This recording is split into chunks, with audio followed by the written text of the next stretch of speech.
ఓం నమ శివాయ శ్రీమాత్రే నమ.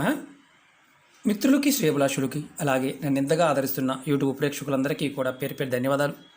మిత్రులారా, మీ అందరికీ పరాదేవత ఎల్లవెల్లలా మీతో ఉండి మీ మనోవాంఛ నెరవేర్చాలని మనస్ఫూర్తిగా కోరుకుంటున్నాను. ఈరోజు మనం ఒక అద్భుతమైన మంత్రాన్ని తెలుసుకుందాం. గురూపదేశం లేకుండా మనం చేసుకోగలిగే మంత్రం. ఈ మంత్రం సాధన చేయటం వల్ల ప్రతిరోజు 2 నిమిషాలు మీ మనసులో ఈ మంత్రాన్ని తలుచుకోవడం వల్ల మీ ప్రతి కోరిక తీరుతుంది. అలాగే ఎటువంటి ఇబ్బందుల నుండైనా సరే బయటపడతారు. ప్రతి సమస్యకి సమాధానం దొరుకుతుంది. సమస్య నుండి బయటపడే మార్గం తెలుస్తుంది.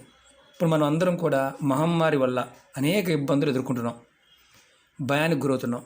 మనలో ఉన్న భయాన్ని, అలాగే మనకి ఏదైతే మానసికంగా అనారోగ్య సమస్య వస్తుందేమో అని భయపడుతూ ఉంటే ఆ అనారోగ్య సమస్య అనే భయాన్ని నుంచి కూడా మీరు బయటపడతారు. మీరు చేస్తున్న పనుల్లో ఆటంకాలు ఏర్పడుతూ ఉంటే, అంటే ఏ పని చేసినా పూర్తి కాకుండా ఇబ్బంది పడుతూ ఉంటే, మీరు ఈ మంత్రం ప్రతిరోజు మనసులో తలుచుకోవడం వల్ల ఆ ఆటంకాల నుంచి బయటపడే మార్గం తెలుస్తుంది. ఈ మంత్రం చాలా శక్తివంతమైన మంత్రం. ఇది అద్భుతమైన శివమంత్రం.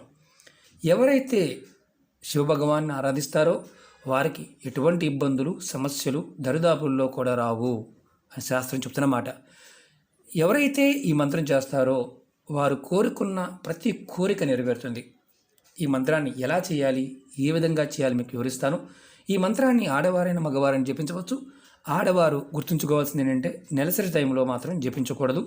ఎటువంటి ఆహార నియమాలు లేవు, మిగతా ఎటువంటి నియమాలు ఏమీ లేవు. ఎవరైనా మనసులో చేయవచ్చు. ఈ మంత్రాన్ని మీరు ఏ రోజు నుండైనా మొదలు పెట్టవచ్చు.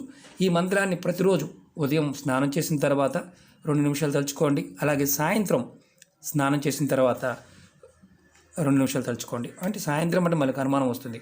6 నుండి 9 మధ్యలో ఈ మంత్రాన్ని 2 నిమిషాలు తలుచుకోండి. మీకు ఈ మంత్రాన్ని మనసు తలుచుకోవడమే కానీ జపమాలతో అవసరం లేదు. ఈ మంత్రాన్ని ప్రతిరోజు మనసు తలుచుకోండి.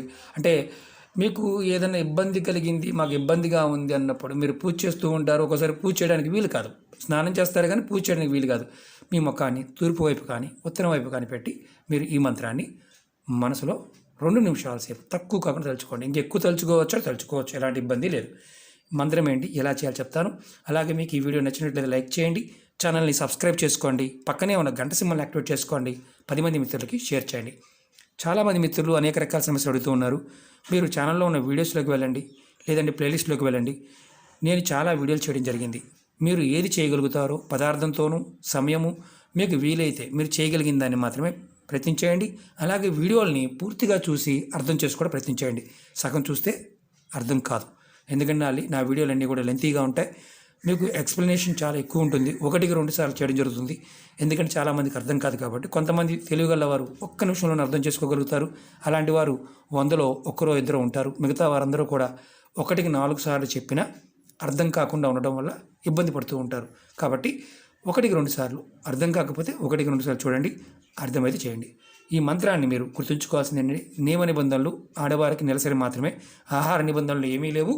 ఎవరైనా ప్రయత్నపూర్వకంగా చేయొచ్చు. మంత్రం వచ్చేసి చూడండి. ఓం నమః శివాయ శుభం శుభం కురు కురు శివాయ నమః ఓం. ఇది గురూపదేశంతో కూడుకున్న మంత్రం కాదు, ఎవరైనా చేయవచ్చు. ఓం నమః శివాయ శుభం శుభం కురు కురు శివాయ నమః ఓం. ఈ మంత్రాన్ని 2 నిమిషాల సేపు, మీరు ఎంతసేపు అనుకోగలుగుతారు.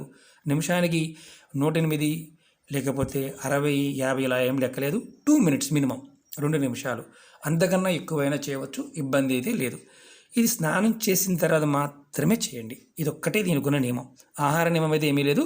స్నానం చేసిన తర్వాత మాత్రమే ఇది చేయండి. ఉదయం కానీ సాయంత్రం కానీ. ఎటువంటి సమస్య అయినా సరే, ఎటువంటి కోరికైనా సరే తీరే మార్గం మీకు మీ మనసుకి ప్రకృతి స్వరూపంగా లభిస్తుంది. కష్టాల నుంచి బయటపడతారు, అనారోగ్య సమస్యల నుంచి బయటపడతారు. అలాగే భయం తొలగిపోతుంది. ప్రస్తుతం మనం ఎదుర్కొంటున్న భయాన్ని మనం గెలవాలి. భయపడమాకండి. మనం ఎప్పుడు గుర్తుంచుకోవాల్సింది ఏంటంటే భగవంతుణ్ణి, మీ ఇష్టదైవాన్ని, మీ కులదైవాన్ని, ఏ దైవాన్ని కొలిసినా రక్షిస్తాడు అని భావంతో చేయండి. ఖచ్చితంగా రక్షింపబడతారు. ఏది చేసినా విశ్వాసంతో ప్రయత్నించేయండి, నమ్మకంతో ప్రయత్నించేయండి. ఖచ్చితంగా సమస్య నుంచి బయటపడతాం. అలాగే ద్వేషం అంటే ఒక రకంగా చెప్పాలంటే ఎదుటి వాళ్ళ మీద ఏడటం తగ్గించుకోవాలి. ఇప్పుడు ఎంతగా మనం ఎదుటి వాళ్ళ మీద ఏడుస్తూ ఉంటామో అది మనకి రిటర్న్ మళ్ళీ ఎంబటి గిఫ్ట్ లాగా వచ్చేస్తుంది. దానివల్లే సమస్యలు అధికంగా వస్తాయి.